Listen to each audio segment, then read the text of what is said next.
Karachi Karsaz accident, जिसमें एक अमीर बाप की बिगड़ी हुई नवाबजादी ने अपनी वड्डी गड्डी के साथ 7 अफराद को कुचल दिया। 2 अफराद मौके पे हलाक हो गए थे और ये जो दोनों हलाक हुए थे बाप बेटी थे, कल हमने इस पे आपको तमाम तर डिटेल शेयर की। इस हादसे में, इस एक्सीडेंट में मज़ीद जो है कुछ अपडेट्स हैं, बड़ी अहम डेवलपमेंट्स हैं, वो आपके साथ शेयर करेंगे। कल जब अदालत में इस केस की समाअत हुई तो एक तो ये जो खातून थी नताशा साहिबा, इन्हें अदालत पेश नहीं किया गया और ये वहाँ पे एक नैरेटिव बिल्ड करने की कोशिश की गई कि शायद ये खातून जो है ये ज़हनी, इनका तवाज़ुन ठीक नहीं है। और वहाँ पे इनके वकील साहब ने कहा कि इनका ज़हनी तवाज़ुन ठीक नहीं है, बल्कि पिछले 5 साल से ये मेडिकेशन पे हैं और इनकी बड़ी सिक्योरिटी में इनको रखा जाता है। बस ये पता नहीं किस तरह से घर वालों को पता नहीं लग सका, आंखें बचाते हुए ये वहाँ से निकल गई और ये अपनी वड्डी गड्डी के साथ 7 बंदों को इन्होंने कुचल दिया। तो बहरहाल इनको ज़मानत दे दें, इनकी ज़हनी हालत ठीक नहीं है। उस सब तमाम नैरेटिव में से आज उस वक्त इस पूरे गुब्बारे में से हवा निकल गई जब जिना हॉस्पिटल के जो नफ्सियाती जो अमराज का जो वार्ड है उसके हेड डॉक्टर चन्नी लाल ने बताया कि इस खातून की ज़हनी कैफियत बिल्कुल ठीक है, ज़हनी तौर पे इसको कोई मसला नहीं है।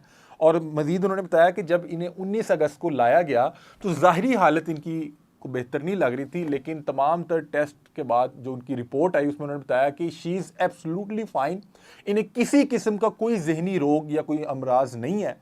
और जो इनकी फैमिली की तरफ से क्लेम किया जा रहा था कि इस खातून की ज़हनी कैफियत ठीक नहीं है, ये मेडिकेशन पे है या पिछले 5 साल से ये जो है इनकी ज़हनी हालत ठीक नहीं है, तो उसके एविडेंस में कोई भी डॉक्यूमेंट ये पेश करने में नाकाम रहे हैं। और उन्होंने बताया कि जो ये 24-30 घंटे हॉस्पिटल में रही है हमारी ऑब्जर्वेशन में, इस खातून ने कोई ऐसी हरकत भी नहीं की जिसके तौर पर ये कोई खदशात हों कि ये कहीं कल को खुदकुशी ना कर ले या इसकी ज़हनी कैफियत में कोई सवालिया निशान हो। इन्होंने कहा शी इज़ एब्सोल्युटली फाइन।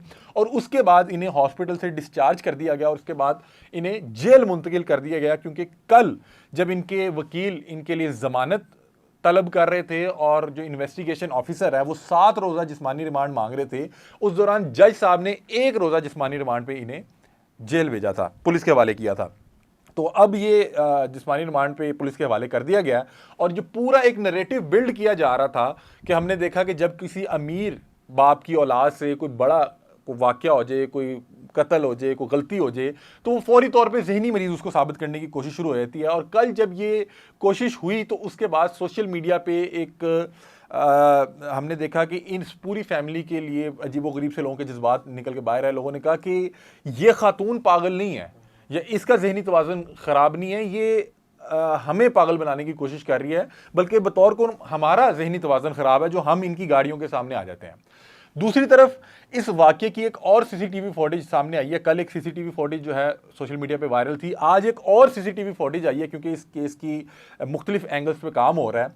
तो उस सीसीटीवी फुटेज में देखा जा सकता है कि अब ये नाज़रीन मेन रोड नहीं है, ये एक सर्विस लाइन है और नॉर्मली सर्विस लाइन में 30 या 40 की स्पीड से ऊपर अमूमी तौर पे नहीं जाया जाता नॉर्मली, कोई अगर इंसान होश में हो तो। अब ये खातून की गाड़ी उसमें देखी जा सकती है कि ये खातून तकरीबन 80-90-100 के करीब अपना वो वड्डी गड्डी चलाती हुई आ रही है और उस वीडियो में वो सामने वाली बाइक भी आ रही है, उससे आगे वाली गाड़ी जिसको जाके दोबारा हिट की और ये गाड़ी उल्ट गई, वो तमाम देखी जा सकती हैं। और उस वीडियो में इसकी गाड़ी की स्पीड बहुत ज़्यादा तेज़ मालूम हो रही है और वो पता लग रहा है बाकायदा कि ये 80-90 की स्पीड में सर्विस लाइन में अपनी वड्डी गड्डी लेके आ रही थी। और उसके बाद हुआ ये, आप देखें कि लोगों में इतना गुस्सा क्यों था कि ये लोग बड़ी गाड़ियां लेके आ जाते हैं और हम जैसे गरीबों को मार देते हैं, उसके बाद इनका एहतसाब भी नहीं होता और इनके फिर वकला कहते हैं कि जी 70 लाख रुपया दियत है या 68 लाख रुपया दियत बनती है, हम वो श्योरिटी के तौर पे जमा करा देंगे। तो बस ठीक है, हम लोग बाइक से लेके रोड पे फिरते हैं, कोई भी अमीर ज़्यादा जेब में 70 लाख लेके हमको नीचे दे देगा और बाद में हमारे मुंह पे 70 लाख मारेगा कि ये पकड़ो, ये दियत है। ऊपर से कुछ और वीडियोस भी इस पूरे वाक़ये की बाहर आ रही हैं जिसकी वजह से अब लोग को समझ आ रही है कि मौके पे मौजूद जो हजूम था वो इतना मुश्तिल क्यों था, उनमें इतना गमो गुस्सा क्यों था। उसकी वजह ये थी कि इस खातून की जो पूरी एक अदाकारी थी, ये जो खातून जैसे ही हादसे के बाद अपनी सीट खोल के बाहर निकली तो ये करैक्टर में थी, वो आपने उसका हुलिया तो देखा है और ऐनी शाहिदीन के मुताबिक ये होश में नहीं थी। अब एक और चीज़ भी यहाँ पे थोड़ा सा आगे चल के आपको बताता हूँ होश में ना होने के हवाले से। अब हुआ क्या कि वहाँ पे अवाम में गम गुस्सा एक तो ये था कि यार 4-5 लाशें पड़ी हुई हैं, ऊपर से खातून निकल के इसके चेहरे पे कोई एहसास नदामत ही नहीं है, कोई शर्मिंदगी ही नहीं है। किसी भी शख्स का कोई भी हादसा हो जाए, एक्सीडेंट हो जाए, किसी के साथ हल्की सी गाड़ी भी लग जाए, इंसान पूरी तौर पे परेशान हो जाता है कि यार ये निकलेगा, गुस्सा करेगा, इसको डेंट के पैसे देने पड़ेंगे। लेकिन ये खातून बिल्कुल चिल है, आगे से वो इंग्लिश में वो लेक्चर दे रही है कि don't talk to me like this, don't touch फलाना ये वो।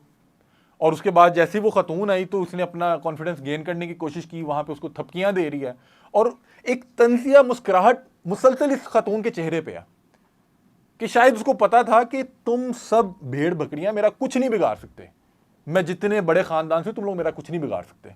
और वहां पे देखा जितने भी रियासती इदारे थे वो उस खातून को प्रोटेक्ट कर रहे थे और करना भी चाहिए था क्योंकि अवाम बहुत ज़्यादा गुस्से में थी। और वहाँ पे अब ये दीगर इस पूरे वाक़े की मुख्तलिफ मोबाइल की फुटेजेस बाहर आ रही हैं क्योंकि हर शख्स ने अपना मोबाइल निकाला हुआ था। जैसे ही वाक़या सोशल मीडिया पे वायरल हुआ तो लोगों ने अपने मोबाइल की रिकॉर्डिंग सोशल मीडिया पे डालने लगी। इस खातून को जैसे ही पुलिस वैन में बिठाया गया, पहले तो वहाँ पर मुश्तिल हजूम जो था इसको पुलिस वैन में बैठने नहीं दे रहा था। वो कह रहे थे भाई पहले लाशें उठाएं, बताएं इसका क्या करेंगे, इसके खिलाफ कार्रवाई करें, इसके खिलाफ FIR दें। वो वहां पे रियासती इदारों से मुतालबा कर रहे हैं, लोग वहां पे मौजूद हैं, इसको वहां से जाने नहीं दे रहे।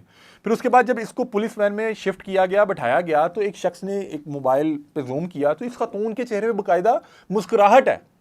ये वो खातून है जिसने कुछ देर पहले 7 अफराद को कुचल दिया, जिसमें से 2 मौके पे हलाक हो गए।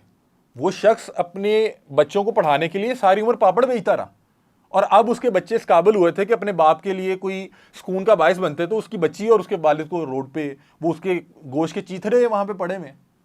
और खातून का जो है वो करैक्टर ही नहीं खत्म हो रहा। मतलब खातून जिस करैक्टर में आई हुई है, जिस फील में आई हुई है, जिस वाइब में आई हुई है, जो किरदार वो निभाने की कोशिश कर रही हैं कि यहाँ पे उसको फर्क ही नहीं पड़ रहा, कोई एहसास नदामत ही नहीं है उसके चेहरे पे। और उसके चेहरे पे मुसलसल एक तंजिया जो है स्माइल है जिसके बायस तमाम लोग कह रहे हैं कि यार हम जानवर हैं कि कोई भी आके इस तरह से मार के चले जाएगा। तो बहरहाल उसके बाद हस्बे तवक्को उनके जो टीम थी, लीगल टीम, उनकी जानिब से यही अदालत के सामने कोशिश की गई कि वो जहनी तौर पे मफलूज हैं, जहनी हालत उनकी ठीक नहीं है, उनका जहनी तवाज़ुन दुरुस्त नहीं है। लेकिन आज इस पूरे गुब्बारे में से तब हवा निकल गई जब डॉक्टर चन्नी लाल ने रिपोर्ट जमा कराई कि ये खातून की जहनी कैफियत बिल्कुल ठीक है।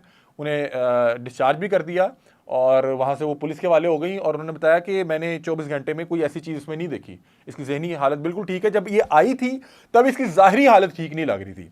कल एक पुलिस वाले जो बहादुराबाद पुलिस स्टेशन में मेरे ख्याल गालबन पुलिस एहलकार था वहाँ का, जो मौके पे पहुँचा। अब ये देखें कि बड़े केसेस का प्रेशर क्या होता है कि आप कोई ऐसी बात नहीं कह सकते कि कल को गले ना पड़ जाए। अब वो पुलिस वाला ये बता रहा है कि इनकी ज़हनी कैफियत ठीक नहीं थी। अब आप या मेरे से कोई गलती हो जाए तो हमें ये मारते हुए, घसीटते हुए, जाती पांजा फिट करेंगे और हमें हवालात में फेंक देंगे।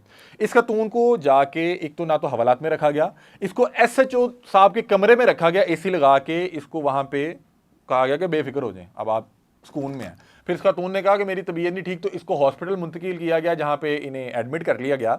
अब ये देखें, ये सहूलत आम आप मेरे जैसे लोग, अगर अल्लाह ना करे इनसे कोई गलती हो भी जाए तो उनके लिए नहीं है। हमें तो पांजा फिट करेंगे, हमारे पता नहीं कहाँ कहाँ से धुएं निकाल देंगे। उसके बाद वो साहब कह रहे हैं कि इनकी उसने पूछा, जो एंकर खड़े थे, कि आपने इनसे पूछा, इन्होंने पहली क्या बात की, आपने इनसे कोई पूछगिछ की, इनका कोई ड्रग टेस्ट किया? आपने देखा इस पूरे मामले में अभी तक कोई ड्रग टेस्ट नहीं हुआ क्योंकि बहुत से लोग जो एनी शाहिद हैं उनके मुताबिक ये होश में नहीं थी। पुलिस अफसर कह रहा है कि ये इस हालत में नहीं थी, होश में नहीं थी। डॉक्टर ये कह रहा है कि जिस टाइम आई इसकी ज़ाहिरी हालत ठीक नहीं थी, तो इसका अभी तक ड्रग टेस्ट क्यों नहीं करवाया गया? उसकी रिपोर्ट कहाँ है? ड्रग टेस्ट हमने देखा है, रोड पे चलते हुए लोगों का ड्रग टेस्ट हो जाता है, वो पूछते हैं भाई ज़रा उसकी स्मेल करते हैं और उसका जो है थूक के साथ और मुख्तलिफ तरीके हैं, उससे ड्रग टेस्ट हो जाता है। इस खातून का अभी तक पूरी कौम को ये लग रहा है कि ये हालत नशा में थी, तो इसका ड्रग टेस्ट करवा लें, उसकी रिपोर्ट जो है वो पब्लिश कर दें कि नहीं भाई ये ड्रग में ये के नशे में नहीं थी। वहां पे एनी शाहिदीन कह रहे हैं कि गाड़ी हिट होने से पहले ये होश में नहीं थी, उस सर्विस लैन में ये 100 की स्पीड में आ रही है, इसकी गाड़ी के नीचे 2 अफराद आ गए, इसने जहमत नहीं की कि ब्रेक लगा लूं, बल्कि वहां से फरार होने की कोशिश में मजीद एक्सीलेटर दबाया और लोगों को रोनती रही और जाके गाड़ी में हिट हुई, दोनों गाड़ियां उल्ट गई, तो इसको बाहर निकलना पड़ा और फिर वहां से फरार होने की कोशिश थी जिस टाइम इसको वहां पे लोगों ने दबोचा। हैरान कुन है। बहरहाल बताया जा रहा है कि अभी ये जिस्मानी रिमांड पे पुलिस के हवाले कर दी गया है। मजीद जो भी डेवलपमेंट्स होंगी वो भी आपके साथ शेयर करेंगे। एक अच्छी चीज़ इसमें ये हुई कि एक तो ये फैमिली बहुत ज़्यादा कस्मा पुरसी के आलम में ज़िंदगी गुजार रही थी, फिर उनके घर के 2 प्यारे चले गए और वही कफ़ील थे, घर का जो खर्चा वही चला रहे थे। तो जेडीसी की जानिब से ज़फ़र बाज़ साहब ने कल ऐलान किया कि एक तो ये केस बेशक सुप्रीम कोर्ट तक जाए, हम जो विक्टिम फैमिली है उसके तमाम जितने भी लीगल मैटर्स में अखराजात आएंगे वो हम बेयर करेंगे। दूसरा उन्होंने कहा कि अली शेखानी की साहब की जानिब से इस फैमिली को एक घर भी दिया जाएगा, क्योंकि इनके पास घर नहीं है रहने के लिए और इनका बहुत बड़ा नुकसान हो गया, इनके साथ बहुत बड़ा हादसा हुआ है। दूसरी तरफ वो खातून की जो वीडियोज़ हैं उस पर लोग बड़ा जो है अजीबोगरीब अपने जज्बात का इजहार कर रहे हैं और लोग बता रहे हैं कि ये खातून पागल नहीं, पागल हम लोग हैं, बल्कि हमें बनाने की कोशिश की जा रही है और हम बन जाएंगे। इसी तरह का मामला कुछ अर्सा पहले नूर मुकद्दम केस में हुआ था, जब वो जो उनका कातिल था वो भी इसी चीज़ की शेल्टर लेने की कोशिश करता रहा कि मैं जहनी मरीज़ हूँ, मैं फ़लाँ मुल्क का रिहायशी हूँ और फ़लाँ हूँ। और हमने बदकिस्मती से देखा कि पाकिस्तान जैसे मुल्क में ये हो भी जाता है। बहरहाल अभी तक इसमें क्या होता है, अहले जो इलाका हैं वो भी गम गुस्से में है, पूरा पाकिस्तान में भी इस केस को लेकर बड़ी तशवीश है और फैमिली की दरख्वास्त ये है कि हमें सिर्फ जो है इंसाफ चाहिए, हमें इंसाफ चाहिए। बहरहाल दूसरी जो फैमिली है जो इस वाक़े में नताशा साहिबा की, उनके जो लॉयर हैं वो बता रहे थे कि दियत शायद एक शख्स की 68 लाख बनती है और वो श्योरिटी के तौर पे जमा भी करवा देंगे। इस तरह का भी मैंने क्लिप सोशल मीडिया पे वायरल देखा है। वल्लाहु आलम अब कितनी दियत है, ये मामला कहाँ पे जाके ख़त्म होता है, लेकिन बहुत ज़्यादती हुई है, बहुत ज़्यादती हुई है। 5 मुख्तलिफ फैमिली के प्यारे आपने इस वाक़े में कुचल दिए और फिर आपके चेहरे पे अगर एहसास नदामत भी नहीं है तो लोग और क्या आपको फूल की मालाएं डालेंगे, क्या करेंगे, गम गुस्सा ही होगा लोगों में। और ये यहाँ पे जो डॉक्टर चन्नी लाल हैं उन्होंने तमाम हक़ाइक़ सामने रखे कि ये ज़हनी मरीज़ा नहीं है, क्योंकि अगर ये ज़हनी मरीज़ा साबित हो जाती तो ये केस यहीं पे ख़त्म हो जाना था, क्योंकि बताया गया कि ये घर वालों से पूछे बगैर गाड़ी लेके आ गई, ज़हनी हालत ठीक नहीं थी, एक पागल पे क्या फिर वो दफात लगेंगी, क्या उस पर प्रोसीडिंग होनी थी। तो बहरहाल अब ये मेंटली बिल्कुल साउंड है, मेंटली इल नहीं है, तो अब इन्हें तमाम तर कार्रवाई का सामना करना पड़ेगा। इनसे पूछा जाएगा कि आप एक सर्विस लाइन में 100 की स्पीड पे क्यों आ रही थी, आपने अगर कोई हादसा हो गया, 2 लोग गाड़ी के नीचे आ गए, तो आप क्यों उसी गाड़ी के नीचे वो आए में और आप उसी तरह गाड़ी चलाती रही, वो नीचे जो है वो उनका कीमा हो गया, वो रोड पे चिपक गए और आप फिर भी आगे निकलती रही और फिर फरार होने की कोशिश क्या थी। और फिर वो जो वहाँ पे आपको जिस हालत में लोगों ने देखा वो क्या था, किसी दवाई का असर था या किसी को शहद का असर था, वो मसला क्या था। अब ये तमाम जो भी हक़ाइक़ इस पे आएंगे वो भी आपके साथ शेयर करेंगे। अभी तक के लिए इतना ही। अपने मेज़बान अली हमज़ा को दीजिए इजाज़त। जो मज़ीद अपडेट्स होंगी वो भी आपके साथ शेयर करेंगे। अल्लाह।